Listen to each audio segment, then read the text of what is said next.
giving you the real from A to Z surrounding the Dallas Cowboys.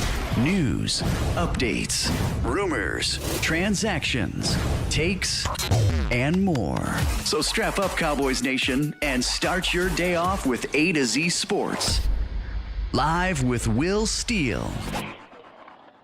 3, 2, 1. Here we go!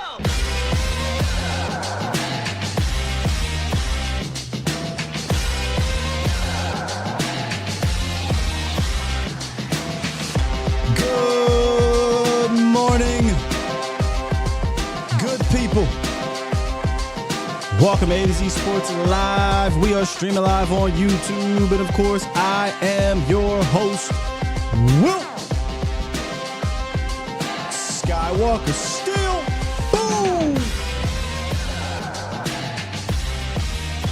What's happening?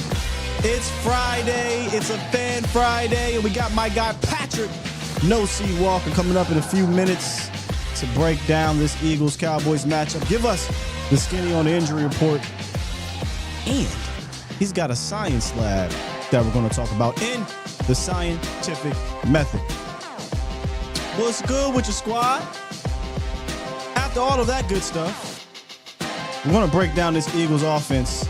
Kellen Moore returning. Welcome back, Kellen. Again, not a fun study.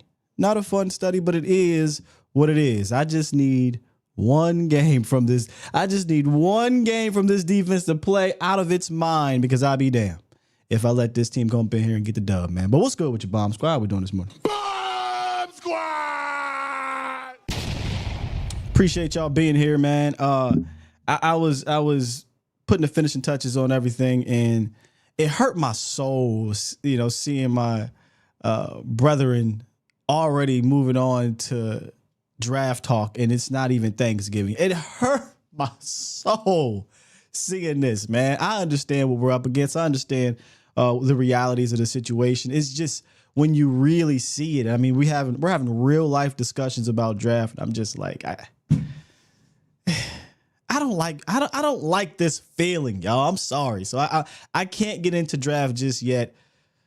Give it a few weeks, though, man. But I can't get into the draft just yet, man. I'm still here with you guys in this 2024 season. It still is a lot of good NFL ball left, regardless of how bad the Cowboys are playing. But I just can't go there yet, man. I can't go there yet.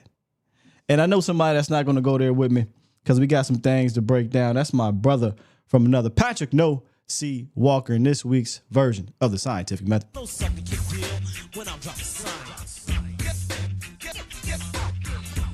Good morning, good brother.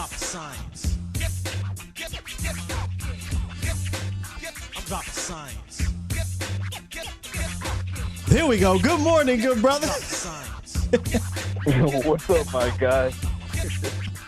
I'm like, can Pat hear me? Hello, anybody there? That's because I have myself muted, man. Good morning, man. How you doing? I'm good, man. I'm good. I'm sitting here and I just shot you the text too. I was like, wait a minute, man. I'm in, but I don't hear anything. And I'm yeah. You trying to. It's always something, man. You trying to treat me like Solo Sokoa, man. Don't do that. Nah, I'm not going to do that to you, man. I understand of this scientific method thing. You are the, not original tribal chief, the only tribal chief of the scientific method.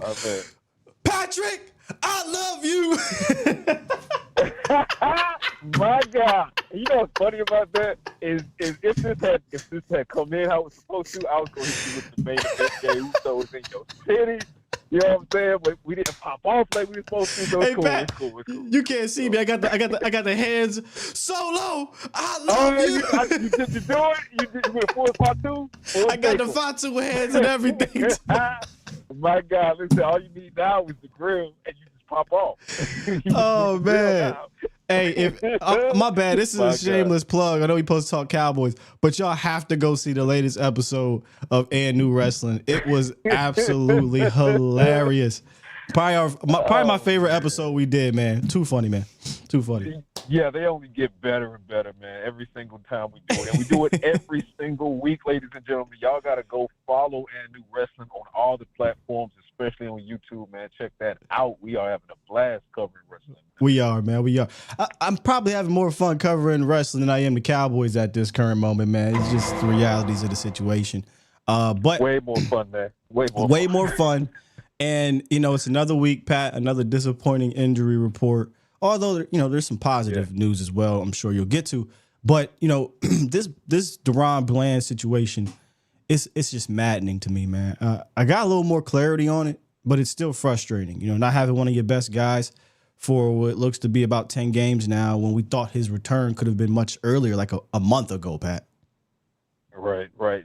I mean, that's absolutely correct. When you think about the timeline, this is a surgery that happened before the season. It was a stress fracture. It's not like it was a devastating foot injury or a Lisfranc or anything like that. And then for him to return to practice, 3-4 weeks ago, practice fully, team participation 2 days in a row, and then he's been shut down ever since. You were hoping that the bye week would give some added rest, but coming out of the bye week, still wasn't ready for the 49ers. And when I say ready, I don't mean just, he practiced, but he's not playing. Like, no, he's not even practicing yet. So, they put him on the active 53-man roster because they anticipate he will be back sooner than later. But at this point, it's becoming later than sooner. And, there had to been some type of setback. I did talk to Deron yesterday, and he told me that it's just more so soreness. It's a nagging soreness. And until that goes away, he's not going to be clear to return because they're being extra precautious with it, given what he means to the team. And then you look at how the season is going. Let's keep it a buck here. Is there a reason to rush him back at this point at 3-5? No. Because even if you put him back on the field against the Eagles, he's not 100%. He's still dealing with soreness. He might be more of a liability than an asset. And then you risk a very real setback that could delay his offseason program, the start of his offseason program. So you don't want to do that. It's an unfortunate situation. But I did ask him straight up. I said, hey, man, be real with me. Are we talking season ending? He was like, no. It's just taking longer than we thought. But he said, I'll be back this season. So, we'll see when that is and if it matters at that point as far as the record is concerned. Well, I hate to pile on here, another concerning designation from yesterday was Zach Martin, which we know he's been dealing with the shoulder. He's been looking like he's dealing with the shoulder out there, but back-to-back DNPs, I want to say for the first time this year, it feels like. What are we looking at with Zach? You're in the locker room. You probably talked to him. Is this trending towards him not playing this week? Well, it doesn't sound like they have any concern that he won't be on the field against the Eagles, but there's obviously a concern as far as what level of Zach Martin are we getting physically? Because to actually answer your question, this is not the first time that he's had back-to-back DNPs. He was dealing with a back issue a few weeks back as well that I think took him from what would have been his rest day on Wednesday, but it bled over into Thursday. It might have even bled over until Friday, if I'm not misremembering. But nonetheless, he's been dealing with, shoulder and nagging back issues. I don't know if that is contributing to his downturn in play because we are not seeing the Zach Martin that we're accustomed to seeing. And I mentioned this early in the offseason, I want to say like February or March, going back and looking at his film from 2023, there were already cracks in the armor. So I started to wonder, and I put the receipts out there. I was like, everybody's talking about Tyron Smith, and rightfully so, but everybody should start talking about the possible looming retirement of Zach Martin. And then a couple months after that, it became a headline conversation. And now you come into this season and you're seeing that his level of play is down. His body is starting to kind of fail him in ways that it never did before because he was Mr. Iron Man for most of his career, right? And now, although he's not missing games, he's just really getting banged up. So something to watch today, Friday, as the injury report comes out. Let's see if he practices. And if not, it heightens the level of concern. Again, I don't think that he'll miss this game, but you have to wonder what he'll be able to do against a defensive front in the Eagles that is one of the best in the league. And they're feral, they're visceral, and they're out for blood on this weekend. Outside of the obvious Dak Prescott, any other designation, noteworthy designation for you this week, Pat? I'd say the only other really noteworthy one would be, a couple. Number one, Eric Kendricks, although he's dealing with the shoulder, he didn't practice on Wednesday. He returned in a limited capacity on Thursday, so he's trending in the right direction. He looks fine walking around the locker room talking. He's in good spirits. I think that he plays. I don't think there's any concern there. But you can go ahead and draw a line through Wanye Thomas. Unfortunately, he will remain in the concussion protocol likely through Sunday. because of that hit that he took against the Atlanta Falcons. So probably rule him out. That's going to be a hit to the safety depth. And what sucks about that is all season I've kind of been calling for Wanya to get more reps on defense. And against the Falcons, that was his, if I'm not mistaken, that was his most repped game on defense of the entire season. And then he exits with a concussion. So hopefully he gets better soon, but absolutely don't rush that situation. Take care of yourself. Make sure your mentals are good, Wanya, and hopefully we'll see you soon. And finally, this is looking like the week for Micah, right? It looks like it's trending that way, but he still was kind of unsure. Yeah, for all intents and purposes, it looks like you can pencil in Micah Parsons. So no Deron Bland, but Micah Parsons sounds like he's going to play. He keeps stopping short of overstepping the training staff and the medical staff because he understands that they're the ones that have to clear him. But, he's been ramping up in practice. He started in a limited capacity. He was limited technically yesterday again, but they did put more work on him. He says he feels good. He's not dealing with any soreness. He says he's 100%. There are no limitations. And he's speaking confidently about the matchup against Saquon Barkley. I mean, confidently in that he feels as if he's going to play. He's speaking like he's going to play. So all signs point to a goal for Micah Parsons. Barring a setback between today and tomorrow, looks like he's solid. Let's go. So I don't want to get into the Dak injury that's been talked about all week, but I do kind of want to use him to kind of launch the next part of this segment here, your Science Lab teaser. With Dak Prescott being out, it's obviously Cooper Rush who is up, and Trey Lance would now be active as a backup quarterback. And Mike McCarthy has pretty much he seems to be tense on using Cooper Rush. Like when he's out there and he's talking about Cooper Rush and Trey Lance, he's propping up Trey Lance, but he's like, nah, Cooper's my guy. But a lot of the talk this week, through your articles on Twitter, here on the show is, hey, I think we should still get Trey Lance involved. And you broke it all the way down in your Science Lab, Pat. Give us a little bit of what you had to say on your article on .com. Yeah, guys and ladies, make sure you check that out on the .com. It dropped yesterday morning. And basically, I am all in on unleashing Trey Lance. And let me qualify that by saying when I say unleash, I don't necessarily mean make him the starter against the Eagles. Now, organically, if he ends up becoming the starter over the course of the next several games, depending on how things work out, I'm fine with that. But I think that there's nothing to lose and possibly a good bit to gain when it comes to playing Trey Lance. Now, let's be honest. You're 3-5. The season is on the precipice of being lost. And I've said this on Talking Cowboys, if you drop this game against the Eagles, the season is pretty much a wrap. So from that point, now you need to start the evaluation process for not just Trey Lance, but for a lot of other guys on the roster as well. You already know what you have in Cooper Rush. Cooper Rush is one of the best backups in the league. You know this. But if we move this team to a lost season, or if they move themselves to a lost season by dropping against the Philadelphia Eagles, then what does it benefit you to continue to play Cooper Rush when you already know what you have in Cooper Rush? Mm-hmm. What you don't know is what you have in a guy that you sent away a 4th-round pick for, whose only in-game action is 3 preseason games. So that's number one. You're paying him over $5 million this year. You're taking a $5+ million cap hit for him to be on the roster. Here's a situation. Here's an opportunity for you to put him on the field. And twofold. Number one, you can evaluate what his arm progression is. Is he progressing as a quarterback, drop back, so forth and so on. But guess who's the worst rushing team in the league? It's the Cowboys. Okay, well, let me add this to it.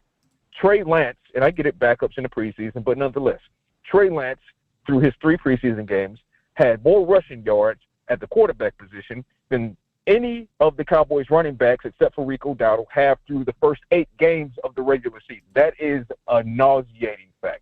What you do is you put Trey Lance in certain packages to keep the pass rush and the linebackers honest against the Philadelphia Eagles and defensive fronts going forward, who know that Cooper Rush, though he can move a little bit, he's not really going to escape that pocket. And your offensive line is playing inconsistent ball right now. So it could be a bit of a death sentence for Cooper Rush unless you insert someone like Trey Lance, who can give you like read option packages and things like that have to be honored, because as much as he can hand it off, he can tuck it and run. And then there's the third option wherein he can tuck, drop back, and then if you crash forward as a linebacker or a defensive back or a defensive lineman because you respect the fact that Trey Lance has the speed that he can burn you, then you can lob it over their head to a Jake Ferguson in the red zone or a CD Lamb or Jalen Tolbert or any one of those guys. It just gives you another dynamic that you haven't had. And I could see if your offensive line was protecting well, but it's not. I could see if this was similar defense to what Cooper Rush had in 2022, when they were taking the ball away at a high level, they were playing at a high level, but that's not the case. So this is not the same situation as 2022 when Cooper Rush came in. So you got to have an added element, and there's just no reason for Trey Lance to remain on the sideline for 100% of the games going forward, even if this is not a season-ending injury for Dak. Even let's say Dak comes back in mid to late December for whatever reason, depending on what the record is, I say keep those Trey Lance packages in. Yeah. Right? So here's a good chance for you to find out if he's going to be viable QB2 going forward. And those are the best-case scenarios. Worst case is he gets out there, things don't go well, and you can just throw it on the pile of things that haven't been going well anyway. Facts. But and then there's this other icing on the cake potentially where if he does play well enough to get a decent backup quarterback type of pay, you may get a 6th round compensatory pick for the following year because I just don't know that you're really going to recoup the full value. No, I do know you're not going to recoup the full value of the 4th round pick. Come on, you're not going to do it. You are not. You're not going to do it. So if you can get anything in return, and the return really isn't really going to be on the field because this season is pretty much lost. Is trending towards that way. But if you can get some type of draft compensation back because he played decent enough for somebody to pay him $10 million for $8 million to be a backup, then that's a dub. But that's a stretch. But hey, man, we got to put it all out there. Before I let you go, it's absolutely possible. It's absolutely possible because keep in mind, like you said, with a compensatory pick, and it might be if you're Mike McCarthy and you rebuild Trey Lance in a season that's more or less lost, well, then the Cowboys could benefit. They could turn into a 5th round pick, compensatory pick. And then if you're Mike McCarthy, look at it from this capacity. As it stands, realistically speaking, you don't have a contract beyond 2024. Right. If you go out on, and if, assuming that he's not back because the season just continues to spiral, but if you can take away a bright spot in that, hey, look what I did to Trey Lance or for Trey Lance, well, guess what? You're interviewing for, let's say, 28, 29 other jobs in the NFL at this point. So, hey, you might as well go out guns blazing is what I'm saying. No, I agree with that. Before I let you go, real quick, what should we watch for in this matchup? Again, it doesn't have to be a singular person, a coach, a unit. It can be whatever you want here. Just what to watch for here in this matchup before I let you go. Man, you got to watch for this pass rush from the Eagles, man. That pass rush and that defensive front against this offensive line that's struggling is really concerning for me. And now you lose Dak Prescott and his mobility. Cooper Rush, he can give you an escape every once in a while, but not often. You're talking about Jalen Carter and Jordan Davis and Josh Sweat and N'Kobe Dean and Nolan Look at you Smith. saying all them Georgia boys. Look at you. Hey, no, listen. We're talking ball now. I know I'm messing right? with you. I want no success for them in that uniform. I want no success for them in that uniform. That being said, those are animals. Yeah. Howie knew what he was doing. So they're coming after Cooper Rush. And if the Cowboys can't get a ground game running to kind of neutralize that, if they can't block up front, this is going to be a very long and painful game for them. So they got a lot of adversity against them, to say the least, and it's growing by the day, seems like. But they're going to have to mount up and try to shock the world on Sunday. Indeed, man. It's Patrick No. C. Walker from DallasCowboys.com. You can find him there with his great articles, all the podcasts. And if you want to follow him on Twitter, you better be ready for the smoke. That's all I'm going to say. Appreciate you, Pat. Big Pat. Fun as always, man. Talk to y'all later. Yes, sir. It's my brother, man, Patrick No. C. Walker. It's about to go live here. Well, not live, but he's about to record here in a few minutes. I guess they are live. I don't know. But don't head over there yet. Stick here. Stick with me. We still got some things we got to get to, Cowboys Nation. I want y'all to put a pin in the Trey Lance conversation. It will come back up here in a quick second. But before we do get into that, the injury report from Thursday is brought to you by OSMI. OSMI is the arthroscopic and robotic assisted orthopedic surgery, foot surgery, ankle, sports medicine, physical therapy. They offer a whole lot more as well. Their team of orthopedic specialists has offices in Fort Worth, Decatur, and Mansfield to provide state-of-the-art orthopedic care to the North Texas area. We're going to have Dr. Boothby on Monday. I'm going to talk to him, and he's going to give us details on Dak Prescott's injury, and we'll probably revisit the DaRon Bland injury.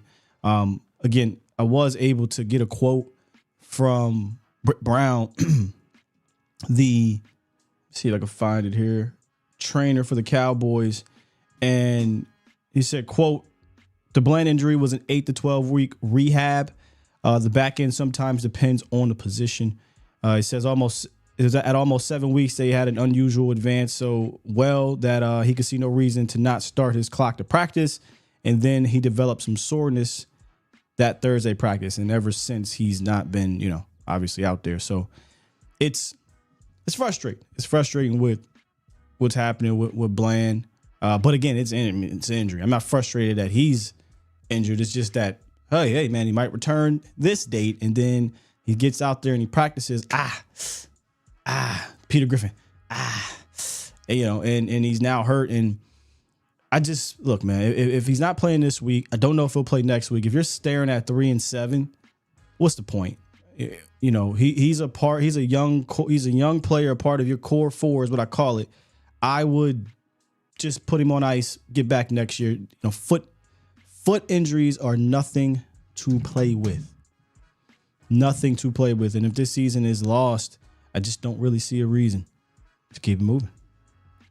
I really don't. But like I said, put a pin in that Trey Lance conversation. Now I want you to take that pin out. I got some words. I got some words about this. I've been talking about it a whole lot this week in regards to playing both of these guys. But for this particular thing, my hot take revolves around one, Trey Lance.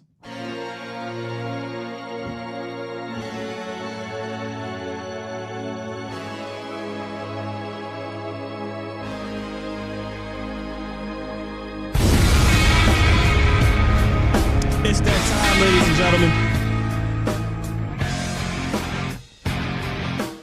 Lost, I think, in the shuffle of all this injuries and Dak going on IR and potentially he's not on IR yet.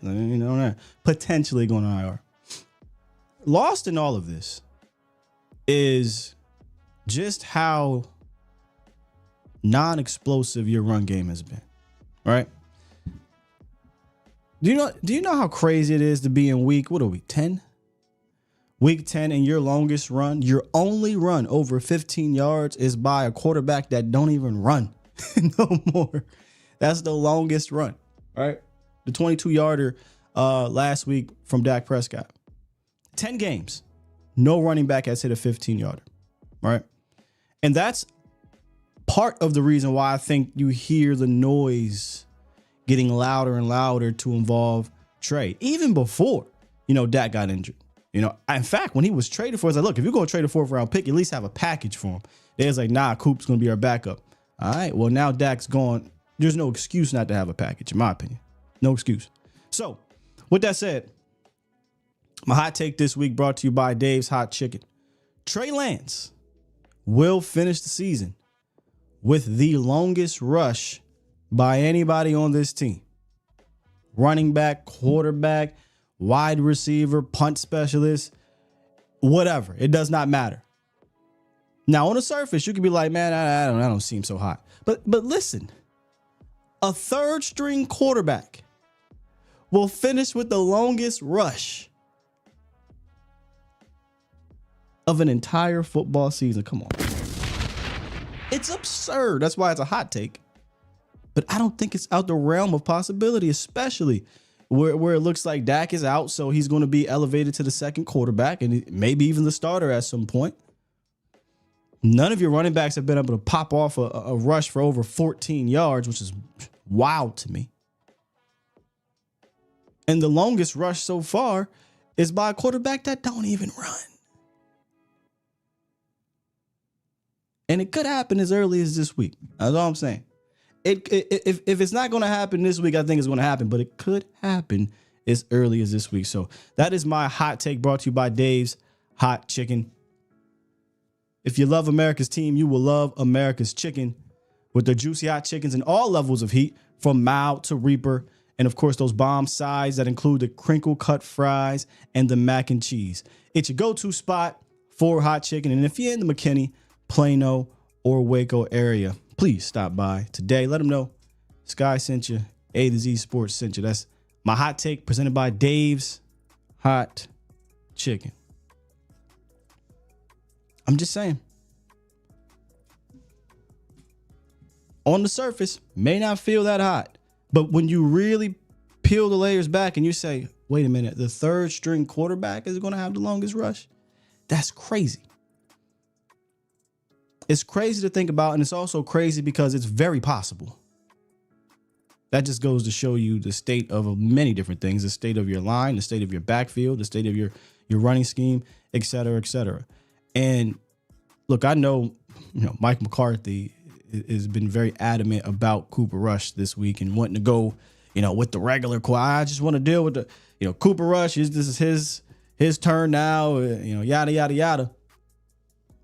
But the boss man said Trey Lance is front and center. He said that. I mean, that's an actual quote.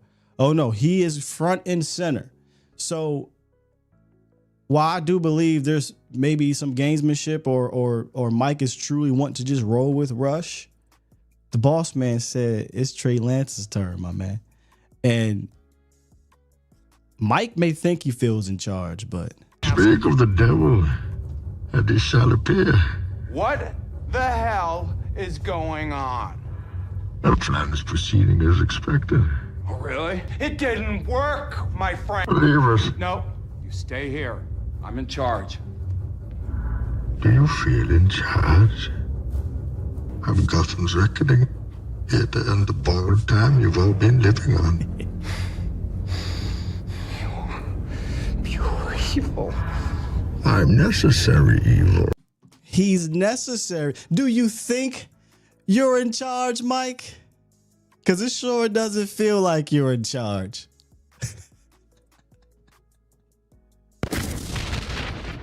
I mean, you talk about some of the greatest dialogue in the DC universe.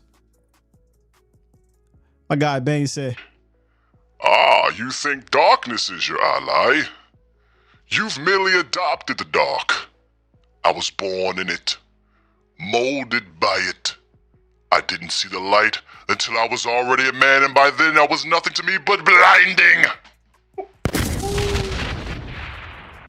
Bane has some bangers. Bane has some bangers. I had a take on Twitter a couple months ago. I ain't gonna say it on here because y'all might try to kill me, man. But I'm just saying, don't sleep on Bane. I know we like the other guy. I know we love the other guy, and but Tom Hardy killed that. My man said, "Do you feel in charge?"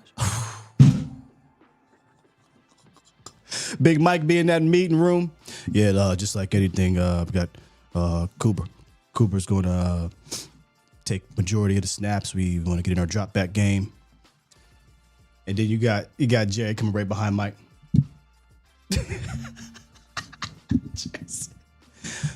What about Cupper? What'd you say now about Cupper? That's what they call him, by the way, Cupper. All right. Trey Lance is going to be in there, y'all. He's going to be in there this week. If he's not, we'll come back and, but I have this feeling he's going to be in there. That's all I'm saying. Special K.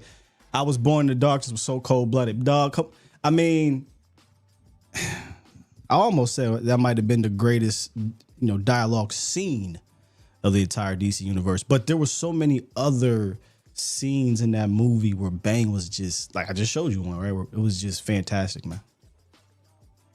It's fantastic. All right. Enough of the fun. No, we never going to stop having fun. That's what we do here. But let's get to this Eagles offense and Cowboys defensive matchup where Kellen Moore is returning, right? Kellen. So the Cowboys played Kellen last year, if y'all remember, with the Chargers. So he technically had his first shot at a revenge game, but I think we all felt like Dan Quinn was going to have Kellen's number because we kept hearing about it in camp. Every year it was like, this defense is ahead of this offense. This defense is giving Kellen trouble. And I didn't think it was going to be otherwise, especially because we were a better team last year. Better defense, better players, healthier, etc. A little different this year. Let's break it down though. Break it down.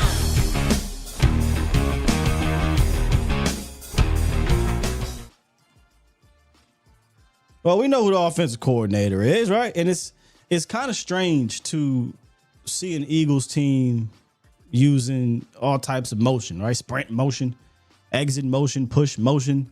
I've even seen them do some orbit. It's really a weird sight because if you study the Eagles offense over the last number of years, they were notorious for being one of the most stagnant offenses in the league, even more so than the Cowboys. But that's because we had, Kellen on the other side for a number of years. But it was like watching paint dry from a creative standpoint for the Eagles, especially when Shane Steichen left. Now, some of their concepts are still intact, some of their past concepts, because there's a relationship, a chemistry between Hurts, Brown, and Devontae Smith. Even Dallas got it, right? But then there, are some things that Kellen Moore has implemented. One thing that they're not taking out of their playbook, though, is they love to do those mesh, concepts with A.J. Brown. They love to do those RPOs, right? Fake the run and zip it right to A.J. Brown on either a slant or some type of hook. They love that. And A.J. Brown and him have perfected that. Throw it inside and not go outside. Throw it outside and not turn up inside and get some yak. Now, A.J. Brown's been in and out the lineup banged up, but it looks like he's going to be playing in this game. And Devontae Smith got the contract this past season, and rightfully so. He's one of the top wide receiver twos in the league. But after week one, stop me if you heard this before about a Kellen Moore offense, things got weird. It didn't take long, but things got weird in Philly under Kellen Moore. And it had a lot of Philly fans. And again, I wasn't following them early, but you kept seeing it across, social media, articles and whatnot. It's like, hey, is this really Kellen Moore's offense? Is this Nick Sirianni bullying Kellen Moore? What's going on? Because over the next 4 weeks, they averaged only 18 points per game. So things started to get bogged down, and it looked weird. And look, if you're a Cowboy fan, that's not nothing new. Usually, though, with Kellen Moore, the offense got weird later in the season after about the week 8 or 9 or so, where teams got a lot of tape on you. But they went to the bye week and things picked up. All right, they're starting to get it together a little bit over there. And they're averaging 31 points per game over the last 3 weeks. Now, you can say, oh, well, Scott, they haven't played the best defenses. Fair. Question, though. The Cowboys, one of the best defenses? They're quite literally the second worst defense in the National Football League. So I really don't want to hear anything about who they've played. The Cowboys better bring it because they're not a good defense. And they've been moving the ball on these good defense or on these bad defenses.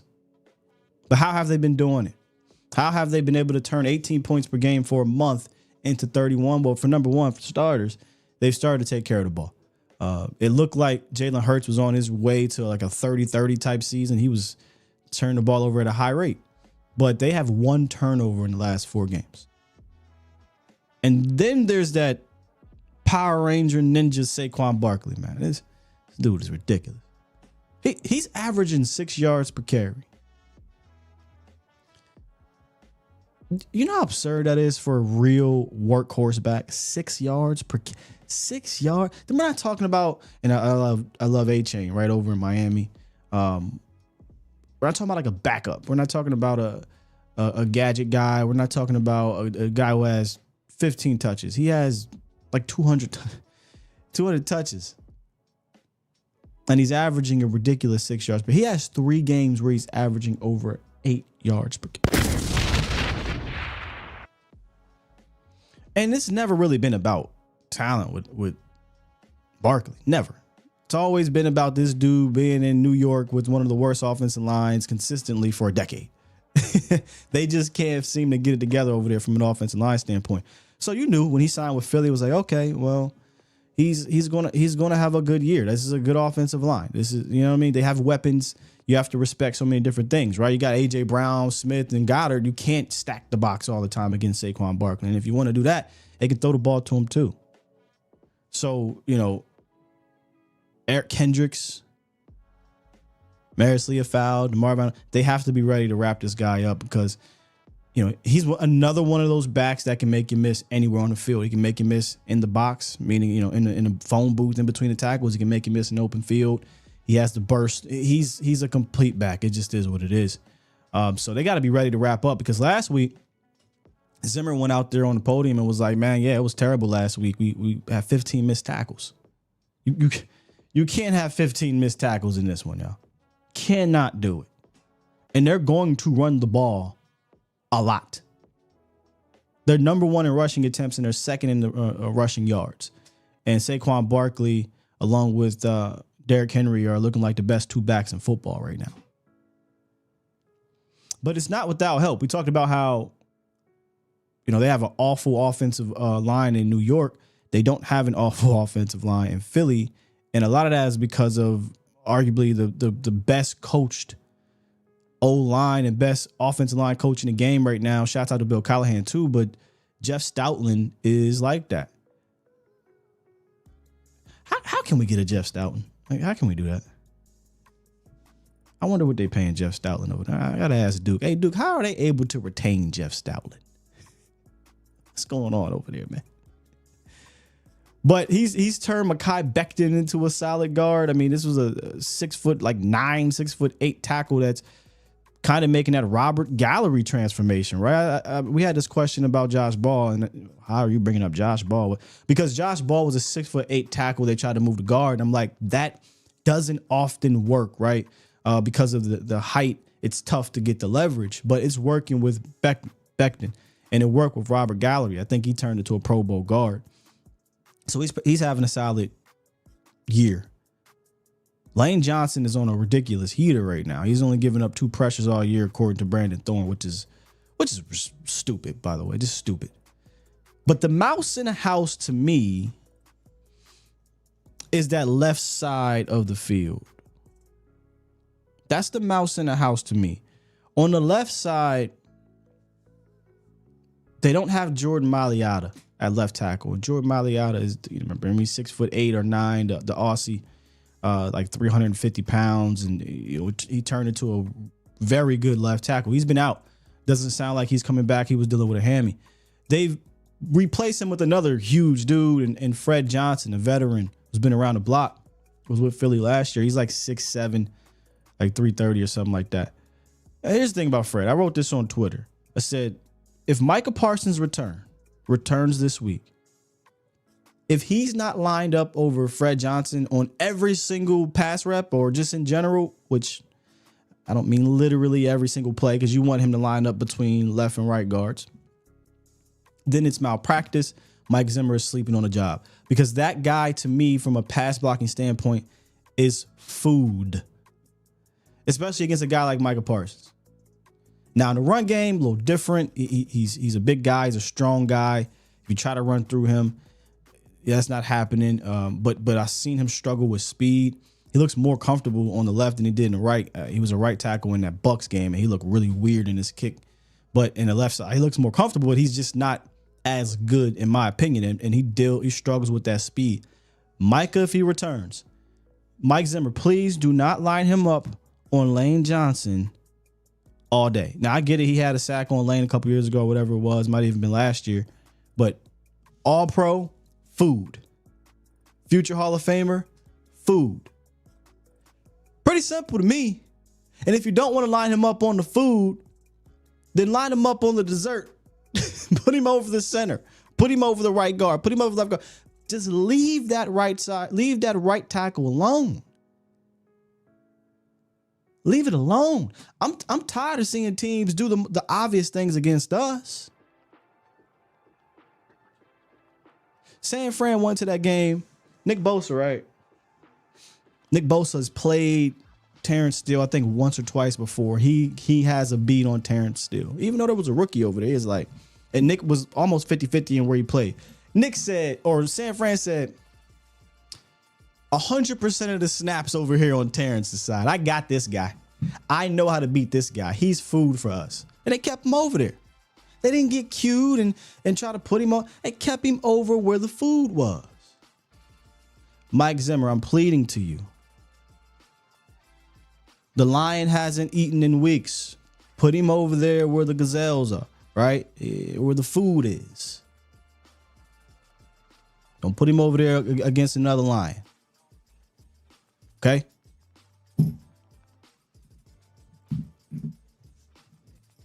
Now, what about Jalen Hurts, Scott? You haven't talked about Jalen Hurts. Honestly, man, I don't really see anything different from Jalen Hurts this year. He looks like the same quarterback. He obviously has a good defense and a run game to lean on, so he's dialed back the turnovers. I think earlier in the season he was trying to, be the guy. He's not the guy for this offense. There are other guys for this. Saquon, AJ, like those are the guys for this offense.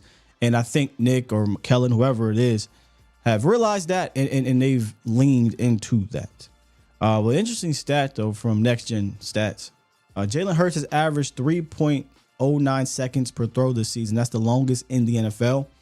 With the league high 18.1% of his throws taking longer than 4 seconds. So much like Lamar, he gets back there, first read's not there, he's dancing around. He's moving around, and he's trying to make a throw. But he hasn't been good when he's been throwing on the run. Next Gen says he's been throwing on the run the 5th highest rate in the NFL, but he hasn't fared well, completing just 19 of 41 attempts for 183 yards and a touchdown. He's averaging 4.5 yards per attempt when he's throwing on the run. The league average is 6 yards. So what that tells me is you want to get him to throw on a run, right? You want to get him moved. You want to get him off his spot. And Micah Parsons returning should help that as long as he's on the food sides, right? As long as he's on the food side. That should help get him off his spot. Now, what you're going to need, and this goes back to what Zimmer talked about in the offseason, where, look, we're going to manufacture some things where Micah's one-on-one, or we're going to manufacture things where we're purposefully going to make them shade towards Micah so somebody else has to win. So somebody else is going to have to win, right? And you're down a whole lot of your rushers, but DeMarvion Overshown. DeMarvion Overshown, in an attempt to get more pressure and create different looks, they've utilized him on our offense, our defensive line, a lot more the last 2 weeks. According to PFF, he's got 33 snaps up there, and they asked Mike Zimmer about it. And Zim's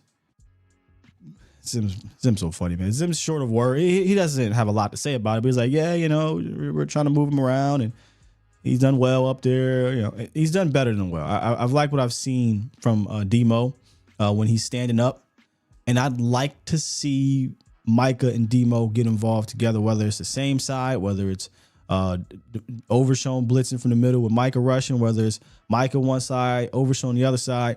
You need to manufacture some pressure. And when you get into these 3rd and long situations, whether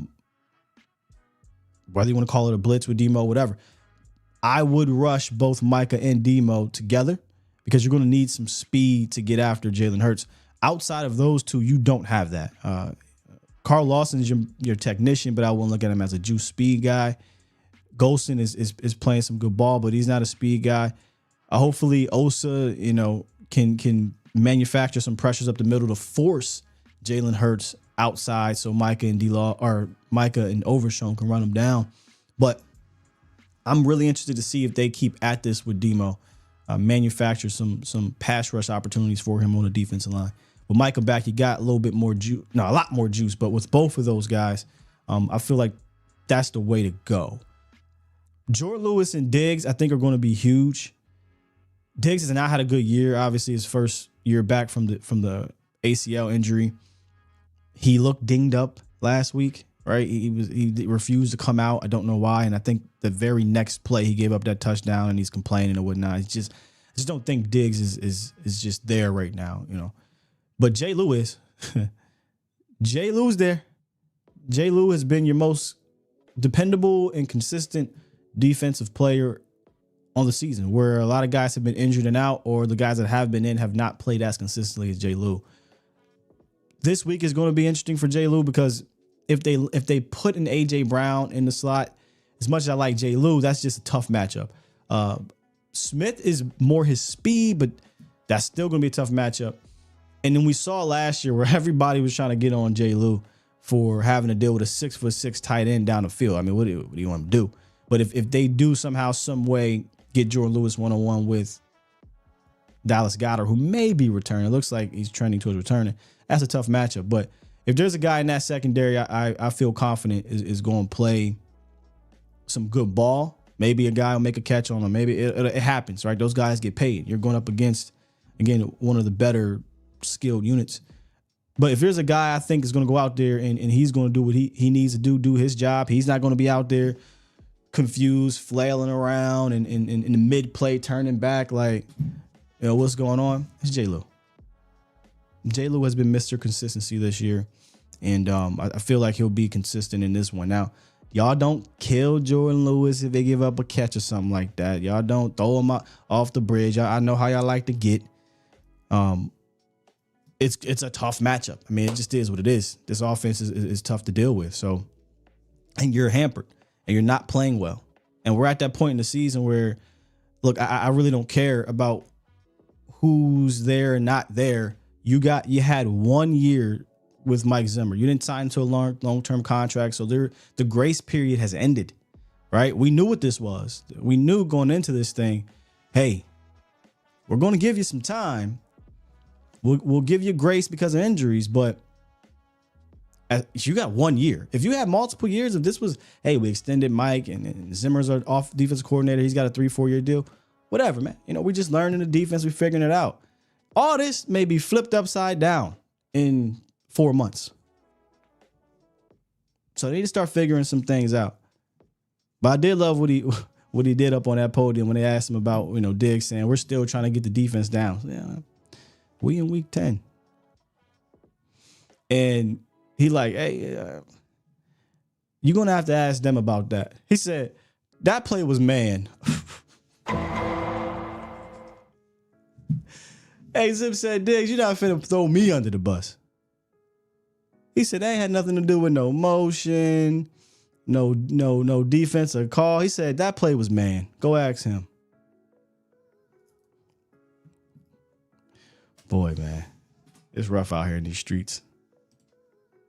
It's rough out here in these streets. But there you have it, man. My kind of quick breakdown of this Eagles offense. It's a mix of some Kellen Moore stuff, some Nick Sirianni past year stuff, and they're starting to figure it out. And I really don't care if you say they played bad off defenses the last 3 weeks. What do you think the Cowboys are? So throw the kitchen sink at these boys, man. Get after these boys. Get exotic. If you get beat, at this point, what do you got to lose? Throw different looks at them. We know in years past, Hurts has struggled against cover zero, struggled against the blitz. I don't think it's as bad as it has been in years past, but I do think sometimes when you are so used to playing a certain way or doing certain things, when you're putting that fire, that muscle memory kicks in. So needs them to turn this thing up a little bit, just a little bit, man.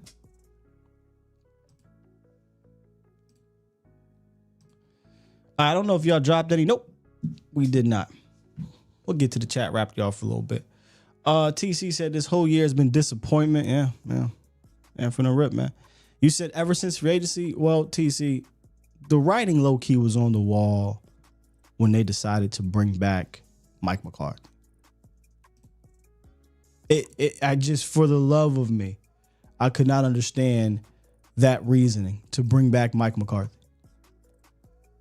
And I know we've got some that say, hey, he's gonna come back again. That just goes to show you the incompetency of this front office. If you're gonna bring him back anyway, then you extend him so that you can start to build beyond. And now Mike is going on the podium respectfully and like, hey man, look, I would have did things differently this offseason. He said, as a head coach, I would have done things differently. And he went on to detail it. I just don't see it. I don't see it. I don't see him coming back, man. The guru said, I didn't think Kellen's I didn't think Kellen, I guess you mean scheme. Oh, would scheme and fit the RPO method in Philly. So, and look, if there's an Eagles fan in here, you guys can elaborate this a little bit more. But just from the research that I've done and kind of just watching these guys with one eye, it seems like what they did was they kept some things in years past. I think I read one of these articles where Sirianni was like, hey man, this worked in Tennessee with AJ, so we're going to do that here. And it's about coaches adapting to your guys. So I think what is happening in Philly is Kellen gets there, but Sirianni's a head coach. He's an offensive guy. And Sirianni's like, look, obviously we appreciate you being here, and he's helping elevate the offense in different areas. That's why you see them doing a lot more movement. But Nick, like, look, this works. We're not taking RPO out of here. We're not taking read option out of here. We're not taking these specific plays for these players out. We have to figure out how to manufacture these within your scheme, Kellen. That's what it sounds like. If there's an Eagles fan in here, please elaborate on that. But that's what it seems like to me. It feels like the reason why you see it working, the guru, is because they're not running Kellen Moore's offense 100% of the time. It's some of his stuff, it's some of Sirianni's stuff, but he's calling the plays. That makes sense. Roy said, that's not all, Sky. He'll be back the next 3 seasons. Boy, that's just malpractice, man. Do you know how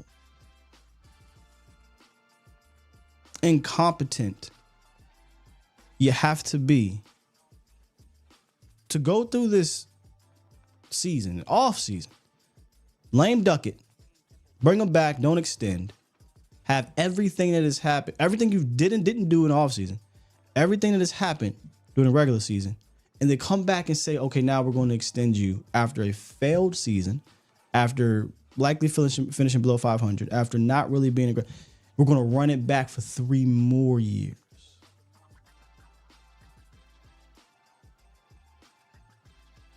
Do you know how dumb that is?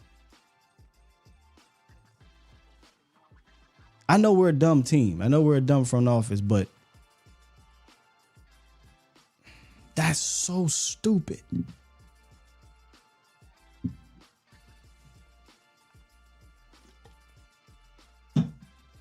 When you really think about it and you say it out loud, that's so stupid.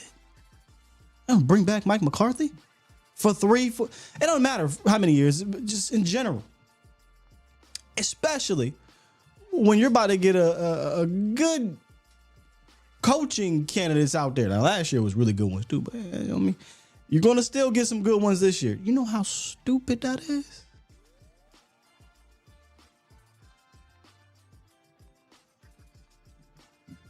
Right up our alley. Yeah, I guess it will be right up our alley, bro.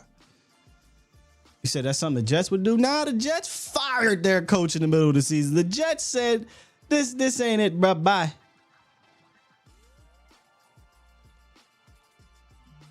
Jerry doesn't want to do that. Jerry regrets firing a coach in the middle of the season.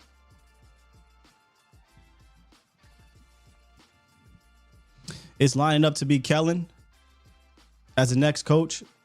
That makes more sense to me than bringing back. Oh well, there's 2 sides to it. That makes more sense to me. I'll say to me, for Kellen than to bring back Mike. The only caveat I'll say about the Mike thing is that Mike knows how to run a program. Kellen does not. He's never done it. That's why he should have took the Boise State job, in my opinion. But Mike knows how to run the program, the day-to-day, all that stuff, right? Where Kellen does not. Bobby Slowick does not.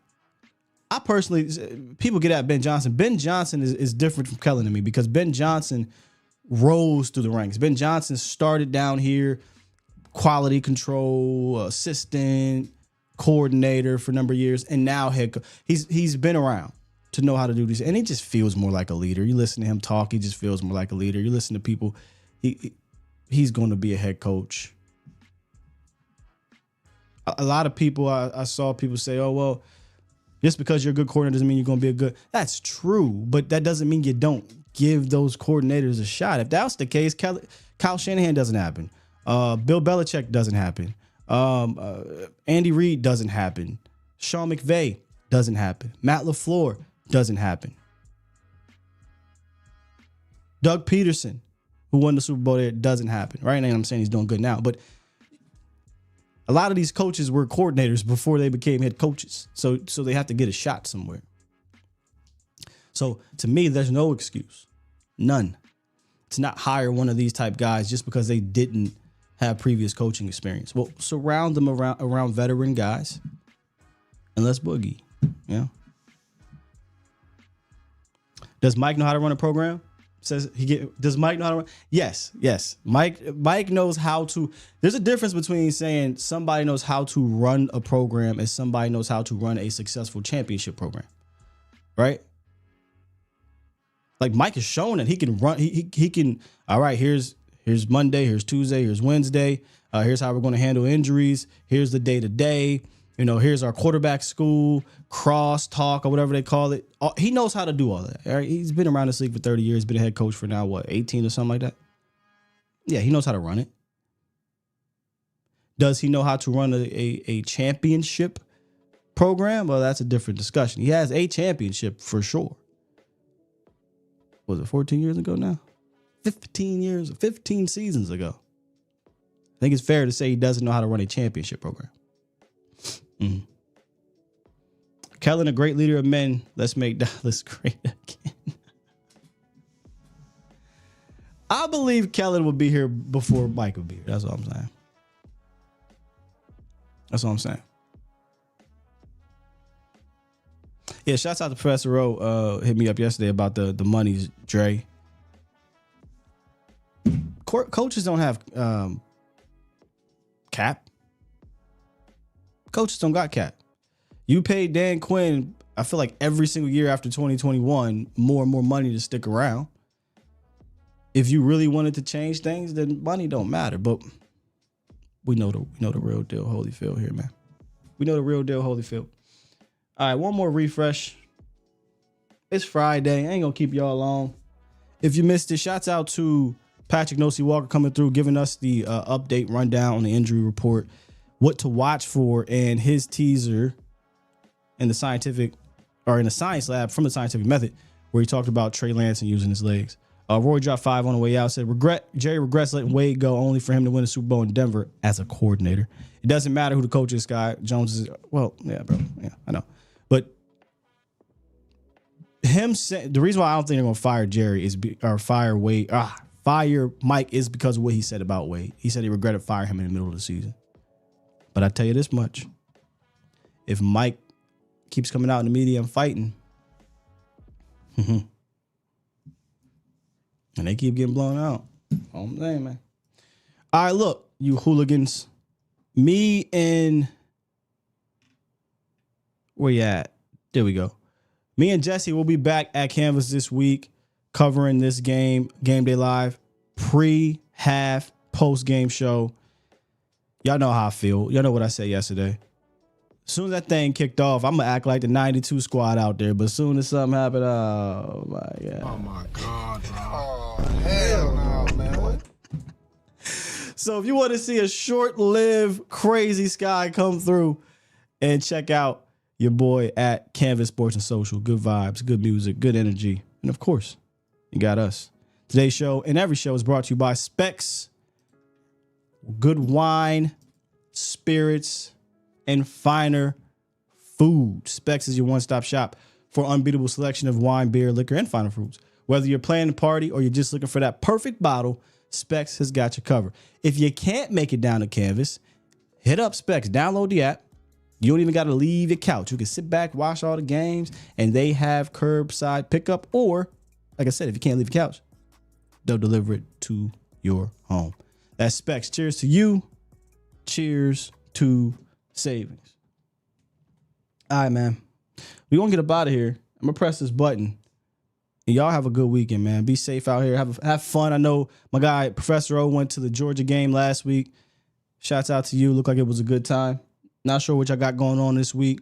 Got to bring back Feel Good Friday where we had what are you feeling good about? Because at this point in the season, it damn sure ain't the Cowboys. Push the goddamn button. Push the goddamn button. I'm just asking for one game, though. Well, really two.